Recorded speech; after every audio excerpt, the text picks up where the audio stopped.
So let's open it up to a couple of other panel members. So what does it mean to be a dad for you guys? We could have Brian jump in or Hal. Just jump in. What does it mean, to be a dad? And I think as you guys define that and people see what it means to you, just like how Mike just kind of brought it out. I think people will start to see that the new dad wants to be involved. The new dad is willing to learn. The new dad is wants to be engaged and kind of in the trenches while everything is happening. So why don't you guys jump in and kind of talk about that a little bit? Sure. Yeah. I mean, for me, kind of going back to the question that you asked James and Pete. I mean, how does the balance between fatherhood and work, how to kind of reconcile those two things? And I know for me, very soon after my daughter was born, 2 years ago, I made the decision. Prior to that, I had been really thinking hard about, do I want to start a business? Do I want to keep working at the company that I was working at? And I decided, like very clearly, very, very soon after she was born, like the next day, I was like, I really want to start this business because for a whole bunch of reasons. But one of them was to kind of set that example of going after things that you want to go after, rather than just sort of sitting back and being more passive. And there was a whole bunch of other reasons on top of it, for income reasons, for the ability to kind of balance and have a more flexible schedule. But that idea of really of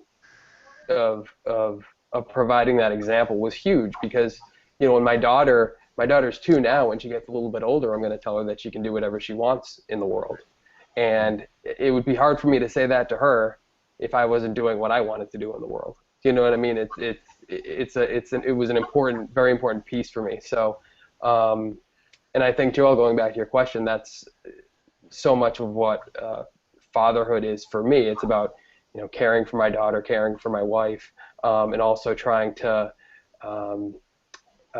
not just talk the talk, but walk the walk, and really do try to be an example to them. Nice. Yeah, I want to say that's important that he says that, and I just want to touch on that real quick because he says when you show them, and eventually they'll see what you do, and it's great to see that when you're following your dreams or you're working hard to do these things, you're a great role model for them, and it's like we'll tell them, like I learned, over all these years I learned with my daughter, you tell them, but really it's what they see. And I remember, like, I smoked Newports cigarettes for 17 years, and I remember about like 4.5 years ago, I remember she used to tell me, like, when are you gonna quit? When are you gonna quit? When are you gonna quit? And I was like, yeah, soon. People ask you when you're gonna quit, and you say, yeah, soon, yeah, soon. Give me another cigarette, And I remember her distinctively telling me, well, how are you gonna tell me to do something if you can't do it yourself? Mm. And I was like, what? And I felt like, as much as I love those morning cigarettes, those, after eating cigarettes and, whatever else cigarettes, but, I said to myself, I have to step up and show, like show and tell, like, like what you're saying, it's great that you get that as such a, being, to a 2-year-old, show and tell. And I haven't smoked in 5 years, almost 4.5, 5 years. So, so, it's great to show that to your kid, and I like the way you touched on that because it's very important, to show them and show them and show them, because eventually what they see is what they'll do and what they'll learn. Yeah, you gotta lead by example, right? Beyond being a good dad, Yes. you need to show them that you're a good human being, and this is how you act, and finding that balance between being a good dad and being a good person and doing well in business. They're all just different hats that you have to wear. There's probably a minimum of, okay, below this you are sucking at a dad, and then maybe way up here you're being a helicopter dad and you're over nourishing your kid, but somewhere in between, that's optimal, and you just have to be okay with whatever you're providing, You know, wherever you're at, some people are going to say, you know, wow, I don't know, I would spend more time with my kids. And other people would think the sun is shining out of your ass for doing everything you're doing. So you just got to be okay with yourself. It's all about the mental attitude and not worrying about, you know, oh, should I have done this? Should I have done that? Spend that energy on either building up your business or spending time with your kids. I love what Al just said, and it plays off of what Ambassador Bruni was saying, or Mike as we know him. You know, leaving that legacy, because when you want to leave that legacy and you want to start a company and deal with the family and a company, you're gonna get different advice from different people. Like some family members are gonna look at you like, no, you as a dad, you have to maintain the household. How can you leave a high-paying job to start a company that might not work? But to you, you know what you're doing, which is you're trying to create that legacy for your child that you won't create working a regular 9 to 5. So finding that balance and telling people, hey, you know what? I am the dad. I'm going to listen to some of your advice, but ultimately it's up to me. I know what I'm doing. Finding that balance and sticking to it has to be one of the toughest things out there. Yeah. Because you're going to have everybody knocking you for, you know, some people are going to say you're doing great, while others are going to say, no, you're not the typical dad. Go make some money. There's a question we got from the audience, and it kind of ties in well to what we're talking about. So let me bring that up before. I know, Brian, you want to jump in there. So I'll bring the question up. But here's the question. For those on the panel, what is your tip for finding the balance between your entrepreneurial efforts and your family life? This is coming from Jeremy, and Jeremy is the founder of the Final Clock Out podcast. I think like James was saying, it's one of those challenges that's always going to be a challenge. What I'm actually thinking back to, Mike, is when we did a bunch of us who were on this did the 10K on 10-1 campaign and webcast about almost a year ago now, and one of the guests on it that Mike interviewed was Pam Slim, who's an entrepreneur, consultant, writer, speaker, and the day that she was on the interview, I think Mike, you asked a question about her being a mother, and she said, well, actually, today is my daughter's birthday, and I'm away from home.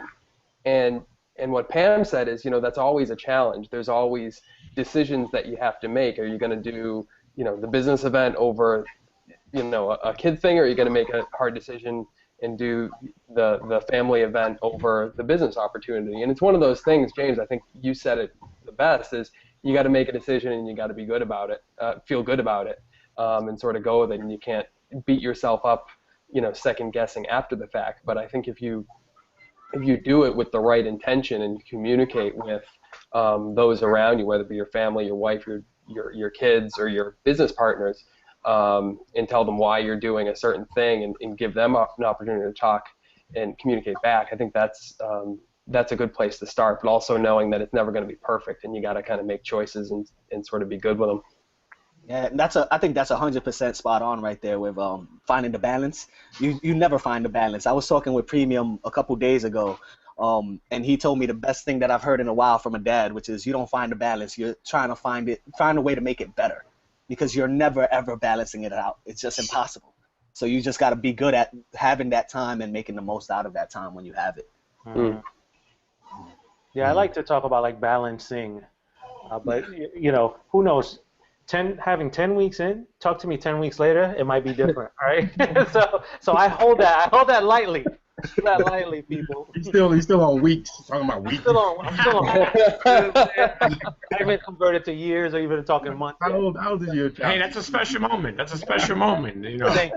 Thank you. You know, I with respect to you, because you know I have a friend that when his kid was born, she's 4 now, but when his kid was born, he was running and hiding. I was like, man, you know, because he was like, you know, he didn't know how to like handle the you know, a lot of fathers stray away at a young age, you know, like meaning like they're there but they're not there, like they don't know how to hold the baby, the head is all bobbling, it's screaming, it's yelling, you know, they're more for looking for, you know, someone to do things with, you know, and you know they got to realize that, you know.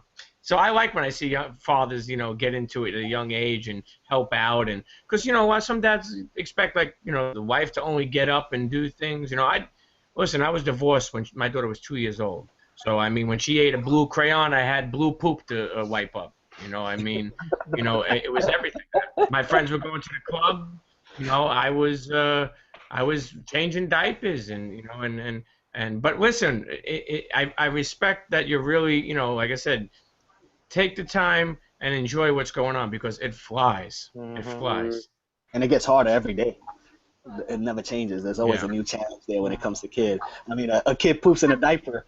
Wait till he poops in your hand. You know, like he's just paid. Or on the carpet. Or on the carpet. Again? You mean again?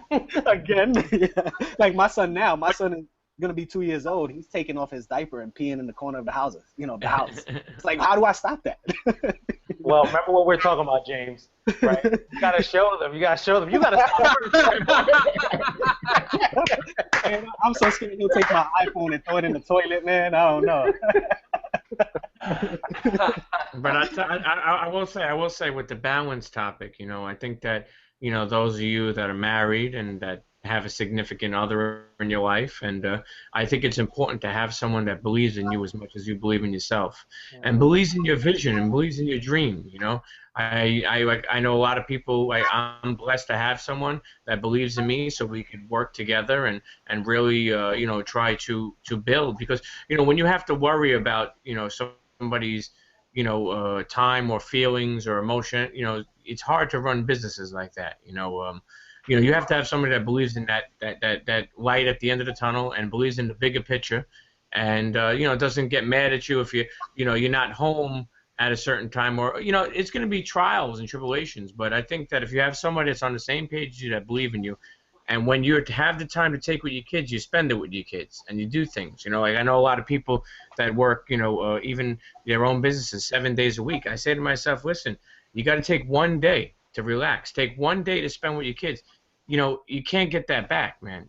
I know people want to work hard and make money, but I tell you, if you take the time to find with your kids and you work one day less or something like that, to me, I'm at a stage where I'm trying to work smarter, not harder, and that's what I'm all about, man. By launching businesses and really just spending time with my daughter, because I'm at an age right now where she's 14, where it's almost time. That's it, I'm boring. I'm uncool, and but she still loves me, and we take the time to spend with each other. But it's almost time. I mean, think about it. I was at her. She's going to high school this upcoming year, and we went to a freshman orientation last week, and they asked all the freshmen that are going to be joining them to stand up, and they says, congratulations, we welcome you. We can't wait to have you, and congratulations to the class of 2018. And I said to myself, holy shit, 2018, like this, my daughter's gonna go to college then, which is only 4 years away. So, bottom line is, just enjoy the time and follow your dreams and work hard at, businesses and stuff like that. This is just my opinion, and but also find the time to spend with them, because there's only a certain amount of time as they get older. Yeah, talking about balance. I mean, we got. Let's get Edmund in here. Edmund, you're at a barbecue right now, and you're joining us. You're trying to balance all these things out, and you're in a unique position. And this is why I love this panel, because it's such a broad range of experience from a fatherhood standpoint as well as an entrepreneur standpoint. You're still working a full-time 9 to 5, and it's been a year now, maybe a little bit over a year that you've opened up a brick and mortar actual gym, right? So you actually have a physical building that you purchased. You did all the plumbing and all the work, and you have 2 daughters. So why don't you jump in there and tell us, how do you balance all of that? You're like super dad, man. No, I mean, to me, it's like some of the comments these gentlemen had said earlier. You're just learning as you go. You just keep learning, and it's there's time for everything. You just got to be able to, just prioritize your time.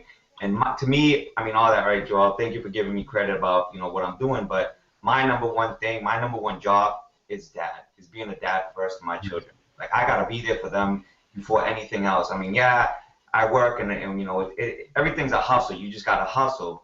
But now, first thing and foremost to me is my kids. And, the good thing about, the one benefit that I do have with our business is that my partner's with me, right? My wife, that's my other half, that's my other business partner.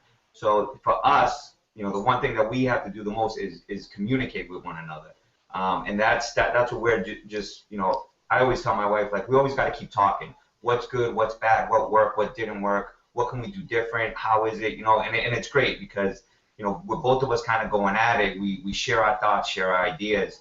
It's funny, like one example that I have is that I could think of, just hearing everyone talking was when we first started with our business, and like Joel said, it's a brick and mortar, we were there a lot, like every day, 12 hours, 13 hours. And at one point, we were having someone come, stay with our children while we were, the good thing is we're 5 minutes away from our home, my business. But me and my wife, and we didn't communicate this until later on, but we were both getting like angry and upset. And when we found out that it was because we weren't spending our time with our kids. Someone else was taking care of our kids for, it was for a short period of time. Good thing that we caught on to it and we seen that. But we were both upset. We were both like just ready to pounce on each other, pounce on anything. Coming home, rushing the kids. Hey, did you do your homework? Did you do this? Why didn't you do that? Why didn't But it's because we weren't there. So one thing that we started to do was like, look, we're here at 9 a.m. and at 2 o'clock we're gonna close for a few hours because our classes come back on around 6 o'clock in the evening. But from 2 to 5, we're gonna close shop. We're gonna go up the street. We're gonna go home. We're gonna be there when the kids come home from school. We're going to help them out with the homework. We're going to make dinner. We're going to spend that little family time. And then, good thing I have one daughter that, she's 13 years old. So we give them the option. We ask them, hey, do you want to come back with us or do you just want to stay here? And for the most part, you know what? They come with us. They'll say, hey, no, we'll go with you. So they come and they're seeing all, the mistakes that we make, right? The successes that we have. And like, I think, again, like some of you gentlemen said, we're leading. We lead by example. We're their superheroes, right? She's their super mom and I'm their super dad or whatever. But to us, we're just fathers and we're just parents trying to do the best and just trying to be the best parents that we could be. So my number one thing is for my kids. I do everything that I do. I push myself and I hustle as hard as I do at the end of the day for them. Sometimes they're my motivation. It's my kids. So finding that balance, I don't know that perfect balance. And if someone has that formula, please hook me up with it because I need it. Figure it out as I go. Startup idea. So Mike has something great about balance. Mike, you shared something with me about balance a while ago. Why don't you? I think you were trying to jump in and share that with us. Why don't you share that nugget with us? And maybe that'll be a good segue into the entrepreneur aspect of the discussion. Oh, so the whole thing about balance is I just used the word balancing. And the picture that I look at is, how the Karate Kid, Mr. Miyagi had him up in the beach and on doing like the whole crane thing. And when he was doing that, you'd say, well, is he balanced or is he balancing? And the difference is like there's little adjustments that we have to make, and you have to put the energy where it's needed at the time. So if we look at two entities and we say, hey, we wanted balance, we're thinking 50-50. But sometimes it needs to be 60-40 or 70-30.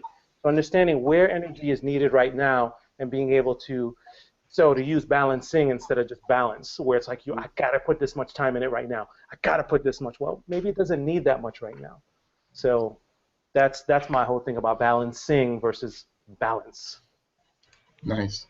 Thank you, Mike. And so I'm going to read something real quick that I found during my research, and I think it'll take us right into our next discussion. And its title is Real Job.